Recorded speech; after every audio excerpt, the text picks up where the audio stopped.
పల్నాడు జంట హత్యల కేసులో వైసీపీ నేత పెన్నెల్లి రామకృష్ణారెడ్డి సోదరుల అరెస్టుకు మార్గం సుగమమైంది. పెన్నెల్లి సోదరులకు గతంలో ఇచ్చిన మధ్యంతర బెయిల్ను రద్దు చేసిన సుప్రీంకోర్టు తక్షణ అరెస్టుకు ఎలాంటి అనుమతులు అక్కర్లేదని తేల్చి చెప్పింది. ఈ కేసులో నిందితులకు పోలీసుల నుంచి పూర్తి సహకారం అందుతోందని ధర్మాసనం వ్యాఖ్యానించింది.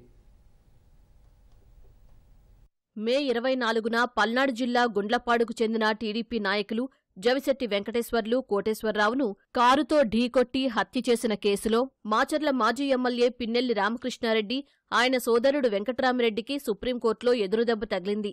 ఈ కేసులో పిన్నెల్లి సోదరుల ముందస్తు బెయిల్ పిటిషన్ను కొట్టేసిన ధర్మాసనం గతంలో ఇచ్చిన మధ్యంతర బెయిలును రద్దు చేసింది. కేసులో విచారణకు సహకరించాలంటూ మధ్యంతర బెయిల్ మంజూరు సందర్భంగా కోర్టు చెప్పినా పిన్నెల్లి సోదరులు సహకరించలేదని రాష్ట్ర ప్రభుత్వ న్యాయవాది ధర్మాసనం దృష్టికి తీసుకువెళ్లారు. సాక్షులను బెదిరించడమేగాక సాక్ష్యాలు ట్యాంపర్ చేసే ప్రయత్నం చేశారని వివరించారు. ఈ క్రమంలో పిన్నెల్లి సోదరుల తక్షణ అరెస్టుకు ఎలాంటి అనుమతులు అవసరం లేదని ధర్మాసనం స్పష్టం చేసింది. అయితే లొంగిపోవడానికి 2 వారాల గడువివ్వాలని పిన్నెల్లి సోదరుల తరపు న్యాయవాదులు కోరగా ముందస్తు బెయిల్ విషయంలో సమయం ఎలా ఇస్తారని జస్టిస్ సందీప్ మెహతా ప్రశ్నించారు. ఇదే సమయంలో కేసు దర్యాప్తులో పోలీసుల నుంచి నిందితులకు పూర్తి సహకారం అందుతోందని ధర్మాసనం వ్యాఖ్యానించింది.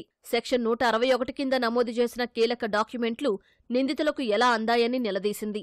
ఈ వ్యవహారంలో కస్టోడియల్ దర్యాప్తు అవసరమని తెలిపింది.